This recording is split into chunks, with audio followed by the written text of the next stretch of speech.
Hi, my name is Rose Castillo with Crafty Night Owls. I'm an independent Stampin' Up! Demonstrator, and today I wanted to show you this little cute box that I made using the Cookie Cutter Halloween stamp set.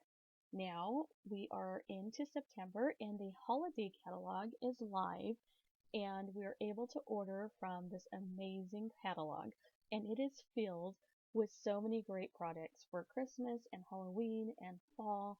You're just going to love it. If you don't have a copy and you don't have a demonstrator, make sure to let me know and I'd be happy to get you a copy. These samples in here are just adorable. And this stamp set was one that I just had to have. That scarecrow right there sold me on the entire stamp set. And so I just had to have it. Those other guys are pretty cute too. But the great thing about this stamp set is there is a coordinating punch. Now this punch works with two stamp sets in the holiday catalog. The other one is Cookie Cutter Christmas. Now you can buy those two at a bundle price and save 10%. Then add on the Halloween one and your punch will get twice the mileage. Isn't that amazing? I mean, I don't know a crafter that doesn't love a punch that goes with a stamp set. And so all of these images are just amazing. Now, you might think that my hands are going a little bit crazy in this video, but I did speed it up a little bit because my video came out longer than I anticipated, so I thought I would speed it up and do a voiceover. This is the first time that I've done a voiceover, so I hope it goes well. And so I just didn't want to take up too much of your time or you to get bored with me, so I thought I'd do this. Now, this little project was inspired from this little box that I got at a resort we stayed at this summer. And this box was on, the counter with the little free shampoos and stuff like that. And inside was a little shower cap. But I don't use shower caps. I wash my hair every day, and I don't know, that doesn't have anything to do with anything, but just a little tidbit about me. And so I didn't need the shower cap, so I threw that in the trash, and I took this box apart, and I thought, oh, I could totally make this. I'm going to take it home. And so I folded it back up and put the little belly band back on it, and I threw it inside my suitcase. Now, the only thing I wasn't able to do was that little portion where it slides into one another. I couldn't quite figure out an easy way to do that, so I didn't want to do it. So I used the belly band to keep my box closed. Inside this box, you can perfectly fit those little Ghirardelli chocolates in there, and I have two inside of there. You might be able to fit a third one. I did not try. So anyway, and then you just use the belly band to keep it closed, but it has that nice little like round top. That's what I love about it. And so that one was made with cardstock, and I put a little banner there that I cut out from the little house set. I can't even think of the name of it. And then those ones I used DSP to make them. And I just think they came out super cute. And obviously there's a couple of the images that require a little bit more coloring, but then those two don't require so much. So I'm going to use DSP, and this DSP is super cute, and I cut it at 5.5 by 7 inches. And then I'm using just a couple scrap pieces actually out of my scrap bins and to stamp on. And so that piece I just wanted to make sure it was long enough to stick inside my punch and hold on to. And the supplies are not very much. Then I cut out a piece of basic black and a piece of pumpkin pie with my circle framelits. And I think that basic black piece is about 2 inches. And then the pumpkin pie is the size below it. So you can use whatever size circles you would like, but that is pretty much all the supplies that you need to make this little box. So I'm going to stamp the little skeleton here, and I chose him just because he doesn't require a lot of coloring. I'm just going to use some smoky slate after I stamp him, and just to do a little bit of highlighting. And so he's not just plain white. And so I stamped him in my archival basic black, and then again I'm getting my smoky slate, and I'm just squeezing some ink right there into the lid, and then I'm using my aqua painter to pick up some of that ink, and you just squeeze the water into the brush tip there and pick up the ink out of the lid. And then if you need to clean it off, you can wipe it off on your scratch piece of paper until it goes clear, or you can even use your Stampin' Scrub to wipe it off on until it goes clear, and then just pick up the color that you want. And so and you use just regular water again to put into that little barrel there.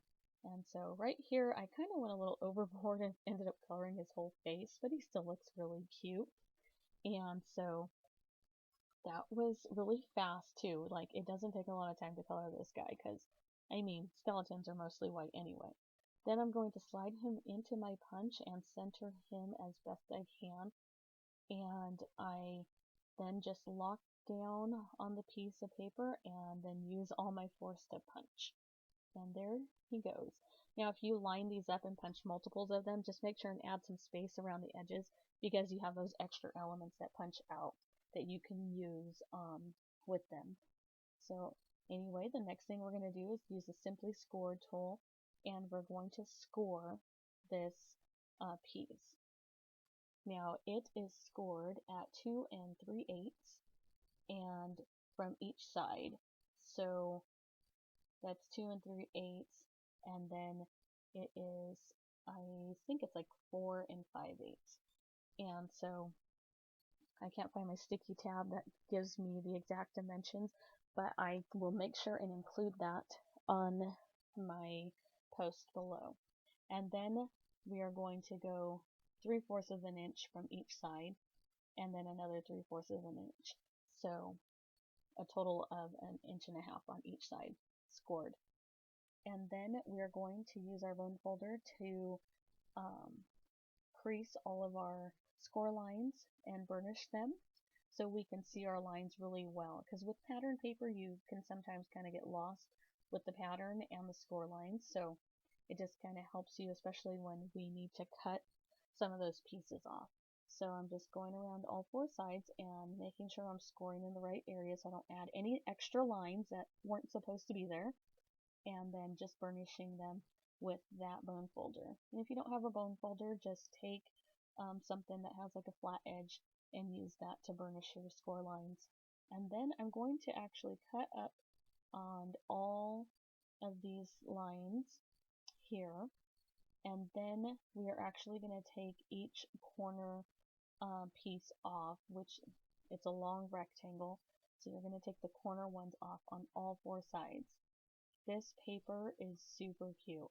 I love all of the designs that are in this paper, and it's a specialty paper, so there is a couple sheets that have foil on them. And so there's one sheet that has like spider webs, and then another one I think has foil polka dots, and I love polka dots. This paper has polka dots, so it's another favorite of mine. Oh, I love polka dots. My husband teases me about that all the time. And so anyway, like I said, just take out those corner pieces there and cut up on all 4 of those lines on each side, and then that is it. And then after you're done cutting out the corner pieces, you will have those long little strips there. You can maybe use them on something, but if not, I would just toss them. And then just cut a little, about 1/2 inch to maybe 3/4 of an inch off of each of those strips. And I wasn't real precise with those. I just cut right about the same amount off of each corner. And then that area we want to use around it. And so, I mean, you could always trace and cut, or you could take a circle framelit that is just a little bit bigger than your paper, and we'll use this one because it'll actually fit. And then we're going to slide it from the top, and we're only going to slide in the piece that we want cut. And then I just went right to that line, that score line, because I didn't want it to go any further than that, and slide it through my Big Shot. Or you can take a circle punch and slide it in from the bottom and just slide your pieces in there and do basically the same thing. You're going to just go to that score line and then you're going to punch. And I accidentally dropped my punch right here. Sorry about the shaking of the camera. And then we're going to do the other side. This time I struggled a little bit with getting my paper in there, but I eventually get it, so sorry about that. I was like struggling getting it in. I don't know what the deal was, but I eventually get it in there, and then I punch. This time I didn't pick up the punch so I wouldn't drop it again, but I did still get a little bit of shaking. So those rounded pieces though, I just love the way they look. I think they look really cool. So then on one side, I decided to put a little bit of adhesive right there on the edges so that it will hold together in the middle. So I'm using my fast fuse, but the last time I had used it, I remembered I didn't check off correctly, and so it was kind of gunked up, so I had to fix it. So just a little piece on each of those strips right there, and then fold up and stick them together. And that just kind of helps hold the form together. And then fold those little flaps in. And then you can take a bone folder and just kind of curl those pieces so that it folds over really naturally. And since it doesn't have a score line, you know, it's not like a typical box. And then those will fold over just right on top of each other. I decided to use my Project Life corner rounder just to kind of give that a finished look right there. I just thought it looked really cute, and I liked it better than the straight cut. And so I was holding that a little awkwardly, so I decided to switch hands, or the way I was holding it, and punch those out.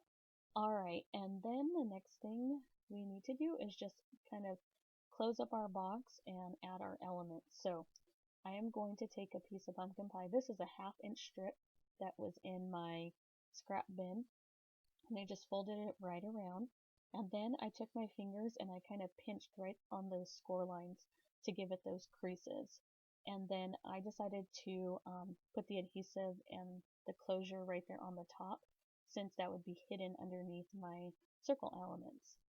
So the first time I did this, I kind of did it a little too tight and I couldn't really move it on my box. So I decided to kind of pick that up, and I was able to because I hadn't like really burnished my glue yet, so it came up pretty easily, and just made it a little bit looser so that that will slide off and on the box. Pretty simple. And then I'm going to layer my pumpkin pie on my basic black, and then I am going to pop those up on some dimensionals, and I decided to add my dimensionals right onto my belly band. And I did that because then I didn't have to kind of guess at where my dimensional should go on my circles. And this just makes it so much easier. Then my adhesive isn't hanging over and getting caught on my box or anything like that. So that works really well. And then just put your circle right on top. And then we'll take a couple more dimensionals, add them onto our little skeleton, and put him right on the front of the box. Now I was going to do a little Happy Halloween banner right across the front, but I couldn't find my little strip, and I think earlier when I took some of my scrap pieces off, I swept it off and into the trash.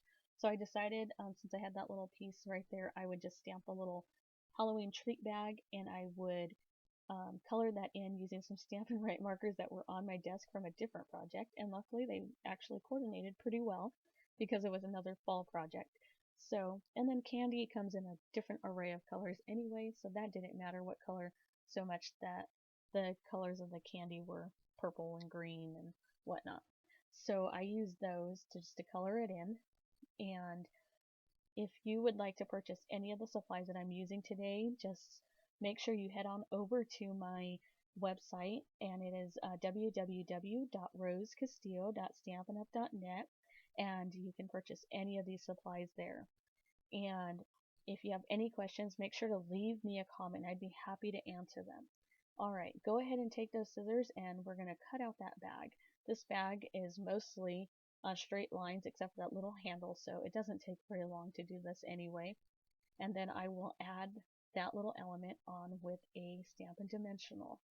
And so this is pretty much the end of my project, so if you have any questions, like I said, make sure to leave me a comment. I'd be happy to answer them. And then make sure you also hit subscribe so you can continue to see more videos by me, and I'd be happy to answer any questions about dimensions or anything like that. So thank you for watching my video today. I hope that you enjoyed it and that you liked this little project. Visit my website at www.rosecastillo.stampinup.net. Thank you and have a great day. Bye-bye.